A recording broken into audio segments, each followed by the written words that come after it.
What's up, everybody? Welcome to the final Cougar Cave of the year with your host, Cougar Dave. Let's get right into it.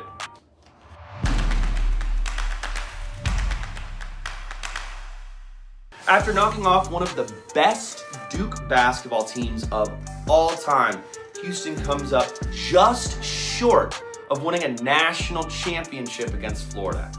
Let's look back at this Final Four and look forward at what an amazing season Houston has coming up in 2025-2026. First off, let's start with Houston versus Duke. Cooper Flagg, generational talent. That windmill layup was so insane, incredibly difficult to do against the defense that Houston has.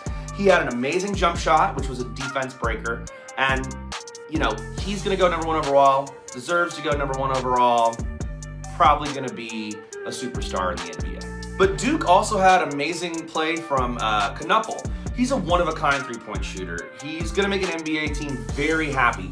Think Reed Shepherd, but a little bit meaner on defense. No disrespect to Reed. UH shot 45% from three and got insane scoring from LJ Cryer. Houston stopped the vaunted Duke offense from scoring anything aside from one field goal in 10 minutes of a play. And all of a sudden, Sharp finds his shot.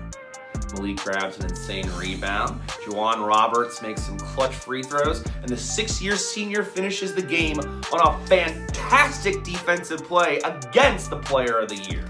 LJ Cryer sunk some clutch free throws, and UH went on to the national championship game.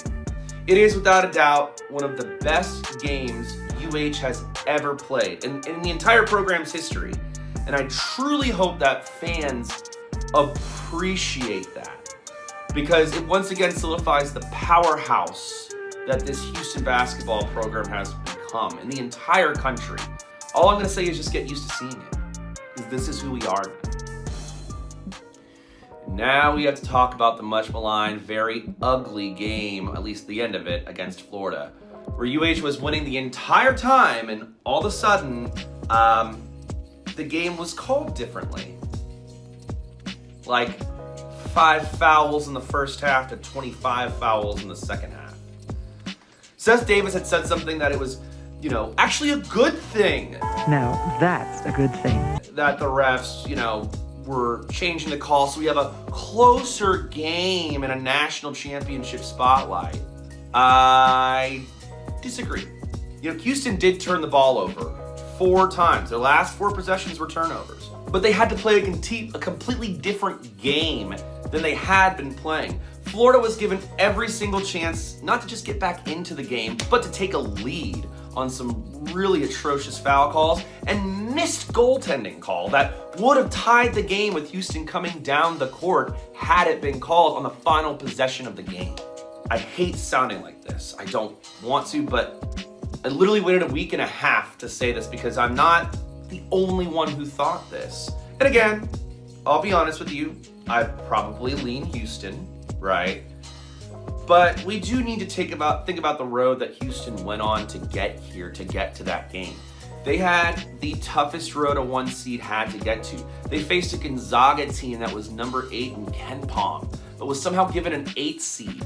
Then they had to go on the road and face Purdue 40 minutes from their campus, and had to face Kentucky, who was much closer to the Midwest Elite 8 than Houston was.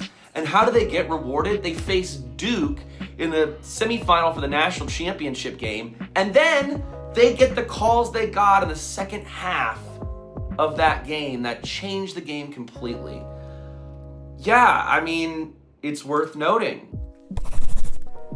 That's an incredibly difficult road, and instead of getting not even just the benefit of the doubt, that's not what I'm saying, but not have consistent reffing that first half after Houston has earned the right to play that game. And the refs basically told them, we are calling the game this way, and then completely going the opposite way with it. That's kind of egregious. And it 100% affected the outcome of this game. Now, back to talking about the play. Will Richard dominated with 18 points and 8 rebounds. Walter Clayton Jr. had 17 and 5. Florida is 100% a complete team. They are fantastic on both sides of the ball, and they have tons of depth. And unfortunately, this was not Robert's best game. He went 3 of 13 for 8 points. Cryer was beyond ready.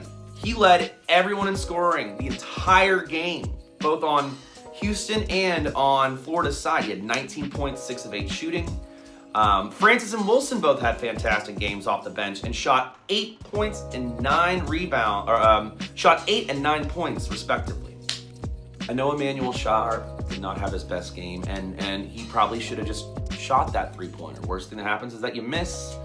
Maybe you get a foul. Maybe it even goes in. But that's not how the game ended. Florida had some great defense. He unfortunately let the ball go, hoping that someone could come by and grab it, and even tried to play defense on it. And that's just how national championship games turn out sometimes, you know? It's crushing, it's painful, and nobody feels worse about it than him. So if anyone is going after Emanuel Sharp, you can kindly leave the fandom. You can get the hell out. We don't want you, we don't need you. Scram! Houston's not in the national championship game without him. He was one of our most consistent scorers throughout the season. He was honorable mention Big 12 player. Then he was the most outstanding player in the Big 12 conference tournament. Then he was the most outstanding player in the Midwest Regional and had a great game against Duke. So I hope he comes back. I need him back. We'd love to see Milos Uzan back. Tugler just announced today that he's coming back. Just a couple things for UH fans. Number one, you don't knock the players that got you that far. You don't do that for any sports team, period. I'm sorry you might have lost money. Don't gamble things you don't have. Go off, King. I'm sorry if this hurt you a lot. It hurt me a lot too. You didn't see everyone give up on Akeem Olajuwon whenever he gave up the dunk. So we're not doing that with Emanuel Sharp. We're not.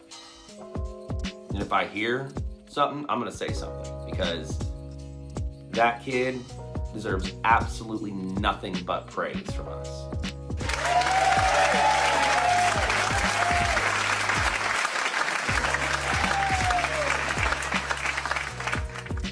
Speaking of next year, Houston is down and away the favorite to be the #1 overall team.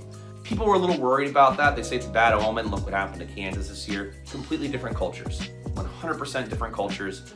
We have 3 5-stars coming in and a litany of players who are on the bench itching for a chance to play. I'm ready to go in, Coach. Just give me a chance. We are losing Terrence Arsenault, and that is a blow, but there are so many people waiting in the wings with 4-star talent, and again, 5-star talent coming in. You know, we saw this happen to Javier Francis this year, where he was the starter and he lost his job. They did your job. They did your job. To an incredibly talented 4-star in JoJo Tugler. And guess what? He stuck it out, had an amazing tournament, definitely helped his stock. And Tugler got to grow in the position. That Chris Sinat, JoJo Tugler front court next year with Jacob McFarland. Oh my God, that front court's gonna be a monster. Yeah, all I can say is, what an incredible season.